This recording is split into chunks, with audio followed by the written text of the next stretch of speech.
반갑습니다. 구독, 좋아요 눌러주시고 큰 부자 되시기를 바라겠습니다. 자, 돌고 돌아서 항암제 다 이런 소식이 나오고 있죠.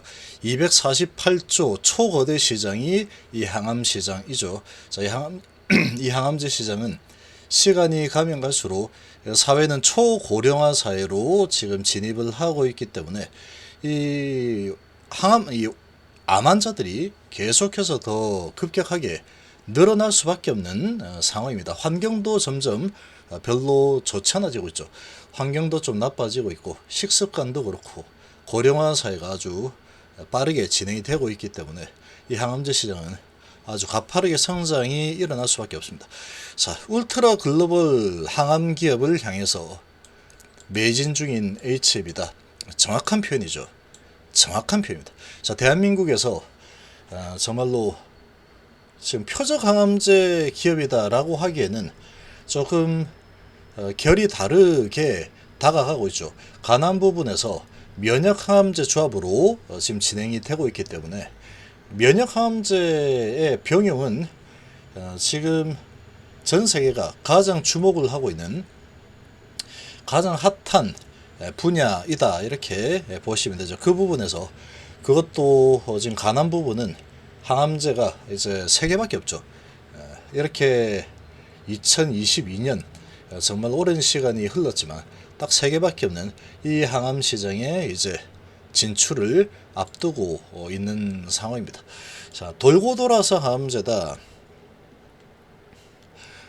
올해 글로벌 항암제 시장 284조 전망이 되고 있죠. 자, 여기에 내용을 좀 보시면 192조 항암제 시장 제약바이오주 기회는 있다. 황금알을 낳는 거위로 불리던 제약바이오주들이 최근 부진을 면치 못하고 있는데 이 부진 면치 못하고 있는 게 거의 2년 가까이 되고 있죠. 일부 백신과 치료제 진단키트 관련주들이 반등하기는 했지만 팬데믹 상황의 하락세로 돌아섰다. 특히 외부 자금에 의지해 사업을 하는 특성상 현재와 같은 금리 상승에는 더 취약하다는 지적이다. 자, 이런 상황에서도 HIV는 지금 흑자 전환 기업으로 탈바꿈을 해놓은 상태죠. 자, 아직 많이 빠져 있는 상태고, 자, 그런데 아직까지 100% 정복하지 못한 숙제인 암 연평균 10.4%로 지속 성장을 하고 있는 글로벌 항암제 시장은 국내외 제약바 업체들의 먹거리입니다. 아직 갈 길이 아직 멀죠. 항암제 부분은 하나 만드는데 보통 10년 이상 보통 걸리기 때문에 그 수많은 기업들이 도전을 하지만 10년 정도 후에 결과를 딱 받아들었을 때 성공을 하느냐 실패하느냐, 실패 확률이 훨씬 더 높은 곳이 바로 이 항암제 시장이다 이렇게 보시면 되죠. 근데 정말로 완벽에 가까운 데이터를 손에 쥐고 있는 지금 HIV의 현 상황이죠. 리보캄넬 조합 최상의 조합으로 최고의 최장의 OS를 뽑아냈죠. 사망 위험을 가장 낮췄죠. 자, 그리고 관리 가능한 위험 등급 수준. 자, 그리고 모든 부분에서 P-밸류 충족. 이보다 더 완벽할 수는 없습니다. 그렇죠. 그래서 지금 이 글로벌 항암 시장이 284조로 전망이 되고 있는데 고형암종 치료제, 매출 상위권, 면역 관문 억제제 키트루다 대세입니다. 지금. 자, 면역 항암제가 완전히 자리를 꿰차고 있죠. 화학 항암제가 아직도 엄청나게 많은 포션을 차지하고 있지만 시간이 가면 갈수록 면역 항암제 부분이 치고 올라가고 있고 표적 항암제와 면역 항암제 부분이 치고 올라가고 있는데 자, 이 부분을 더 위로 올라가려고 하면 지금 벽에 좀 부딪히고 있는 그러한 분위기입니다.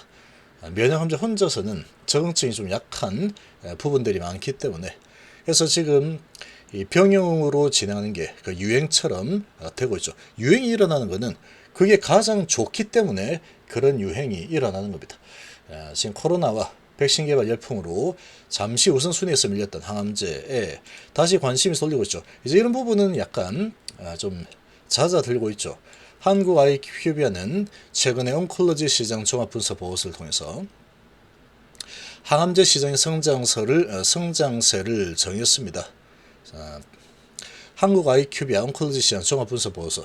자, 보고서에 따르면 코로나로 둔화됐던 글로벌 항암제 매출이 향후 5년 동안에 무려 69% 증가할 걸로 예상이 되고 있죠. 올해 항암제 시장은 284조 8천억 규모를 형성할 것으로 분석이 되고 있습니다. 특히 전 세계 국가 중에서 미국의 항암제 시장에 무려 41%를 차지하는 것으로 분석됐죠. 이 FDA 쪽을 지금 공략을 하고 있죠. 그리고 EU, 프랑스, 독일, 이탈리아, 스페인, 그리고 영국이 25%를 차지하고 있다. 이어서 일본이 8%, 중국이 7%, 순으로 상위 8개 국가에서 항암제 시장의 약 80%를 차지하고 있습니다. 초거대 시장이 미국이죠. 그리고 유럽, 그리고 일본, 미국, 일본, 중국 이렇게 되어 있죠. 더 주목할 만한 점으로 중국이 세계 시장 점유율을 점차 확대하고 있는 것으로 분석이 되고 있죠.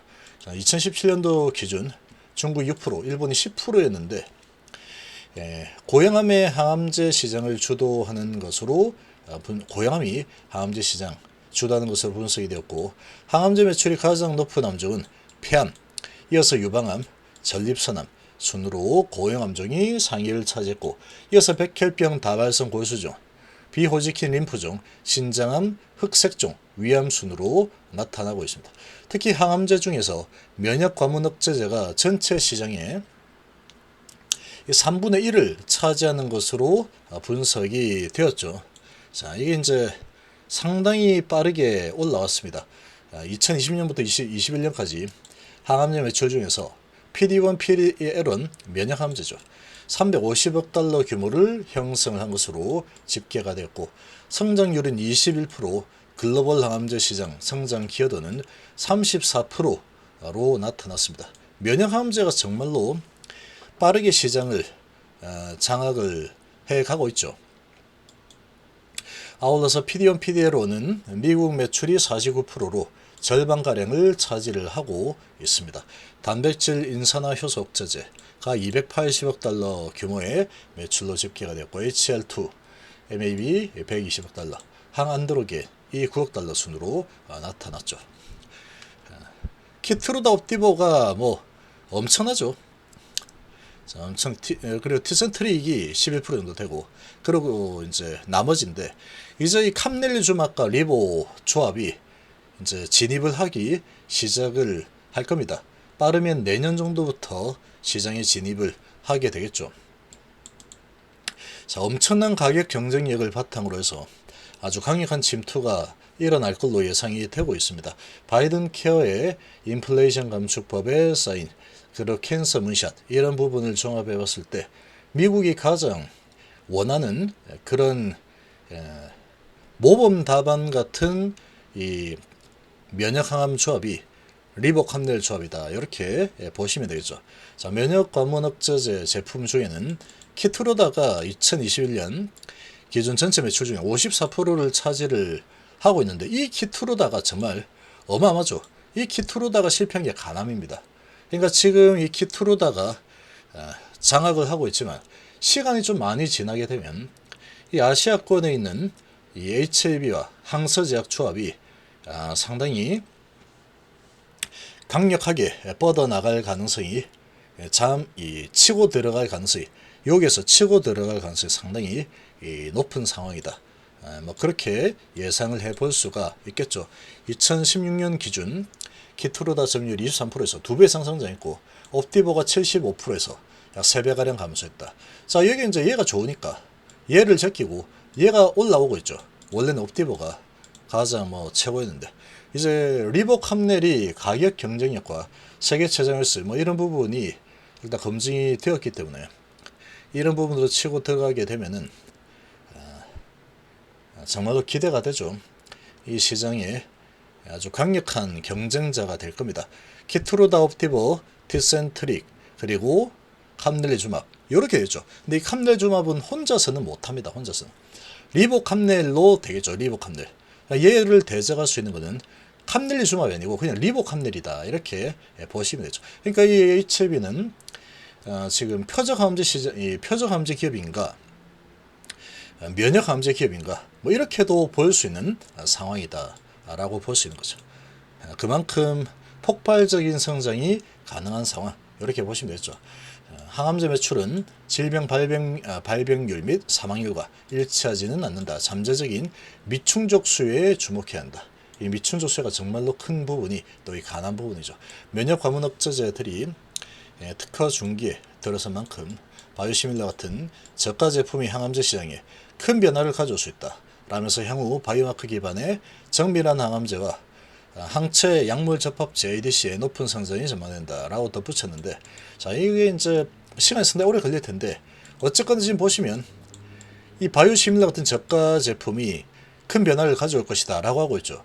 그러니까 지금 이 저가 제품 하면은 바이오시밀러를 만든다고 하더라도 리보캄넬 조합이 바이오시밀러보다도 더 낮은 가격으로 가격 경쟁력을 확보할 수 있는 오리지널 신약이 될 수가 있는 상황이다. 이렇게 봐야 되죠. 그러니까 지금 뭐 HB의 이 성장성은 그냥 뭐 무한대다, 폭발적이다, 이렇게 좀 이해를 할 수가 있겠습니다.